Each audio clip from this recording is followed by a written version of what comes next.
Commanders, like promised, episode 13 is here, and we continue our campaign in for the victory of this duo campaign between Belarus and Baltic states, where we are taking our enemies one by one. Alright, like you see here, this is the situation. We have a great Asian coalition that is coming from the Pacific, speaking of Chukotka, Australia and Indonesia, that are expanding fast and already conquered all of Eastern Asia. Also, we have this Middle Eastern coalition composed of Syria and Yemen, and they have a decent regions has been conquered in Iran and also even in Egypt and that region of Africa. And we have a North American coalition composed of Canada and other stuff. Alright, so here, as you can see, it's visible that our intentions are going for Asia and the Middle East. I'm moving all of my air force and troops and everything I have on our air base in Turkey. Me and Baltic states, we are studying an initiative of an invasion on Middle East, meanwhile keeping our advance through the Asian front. Yes, I started the Asian front there in Turkmenistan in the last episode, and Baltic states has joined the party as we needed to get as much lands as possible to expand our borders and push away our frontiers for the inevitable battle versus the Asians, because yeah, they are ambitious enough to expand through Asia. They know for a fact if they wanna win this game, they need to take us down. My first oil rig has been conquered. Finally, my fuel production is healed. Now I have 68 units per hour after the 29 days struggle of fuel. Finally, now I'm actually healed. That is why I started spamming the Marines in order to get as much oil rigs as possible, because they are islands and they can only conquer them using the naval infantries. Meanwhile, making the Frogfoot elite aircrafts, you know that my build is focused mainly on the fixed-wing aircrafts, and now we're gonna give them the ability to launch cruise missiles, and the conventional warheads research has been initiated.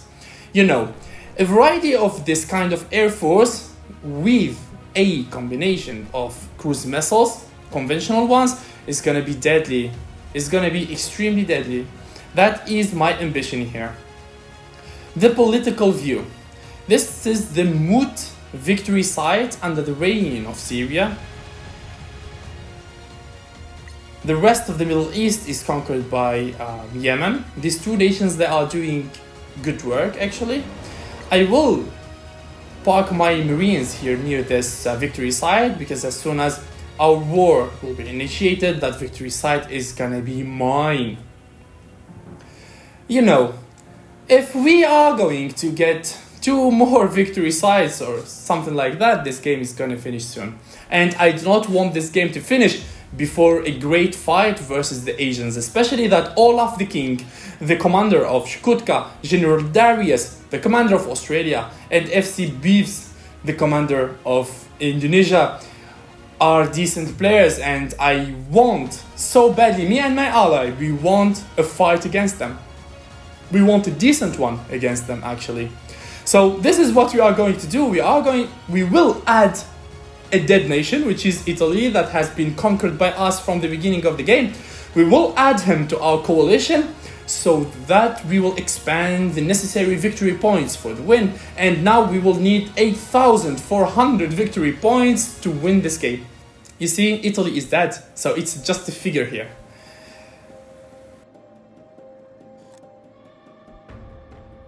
Alright, so yeah, that did not take too long. The war against Chukotka has been initiated. You know why? Well, it was me who declared war this morning, because he went straight to the Pakistani victory site, and I found that extremely provoking, especially that he was expanding so fast. So here I'm launching airstrikes on his territories, but his ally Indonesia was so fast to react. Yeah, Indonesia has declared war on me immediately. The victory site is mine now. I will try to defend him with all my might. Now I have 1 strike wing on this region. I'm using it to target their infantries, and this is Indonesia going for my airfields. I have this airfield on the north. was trying to build it to expand my logistics, especially that most of my build is aircraft, so I need as much airfields as possible in this region to operate, especially that the elite attack aircrafts don't have a decent flying range, so basically we're gonna need as much airfields as possible. But Indonesia saw that coming and he went straight for my airfield.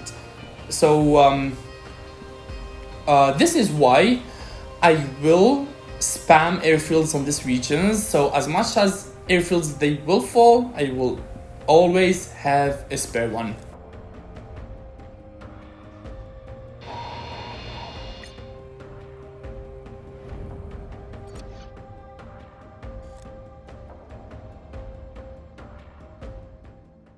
Now this is the fight of the cat and mouse. I need to get those Indonesian strike fighters grounded on that airfield, but the bad thing that my elite attack aircraft's range is not enough, so I need a nearby airfield to get those while they are refueling. The research of the conventional warheads is inbound. I will immediately start the ballistic missile research, and after that the cruise missile will be unlocked. Yeah, it's time consuming a little bit, but I know it's worth it eventually. Spamming elite attack aircrafts as we speak, and making the mobile SAM launchers to get ready for their attack, for their strike fighters, because all of them basically have those. This is the situation on the front. We are at war with both Chukotka and Indonesia at the same time. Australia did not join the war yet, but he will join in soon. He did not reach the front yet because their movement are under our radar, and we try to monitor their movements and locate all of their airfields. I think I will go for the heavy bombers, because heavy bombers will help me so much targeting their airfields. You see, I cannot get to those airfields using the normal strike fighters and the elite attack aircrafts. For that, I'm gonna need the heavy bombers. Alright, so Indonesia has intercepted my infantries that were targeting his airfield. You see that I'm sending motorized infantries to go for that airfield, and now my 15th elite attack squadron is ready. I sent 2 stacks on the front to get to that airfield. Now it's because my nearby airfield in Turkmenistan is ready, so now that airfield is in my flying range. Let's detect a little bit the movements of Australia. I want to see what kind of units he has. You see here he conquered Uyghur, and also he has elite attack squadron. Okay, he has elite attack aircraft, and also we see here infantry division, artillery division. Okay, artillery division. That we might gonna have to deal with multiple rocket launchers or something like that. That also can be mobile artilleries, that also can be towed artilleries. Yeah, it also can be a mix of railguns and multiple rocket launchers. You never know. But what we know that artilleries equipped with a solid anti-air is going to be a bit tricky for us. This is why we need the missile strength in our side to deal with them. They are super active and they will be a trouble for us, but that's the purpose of this game.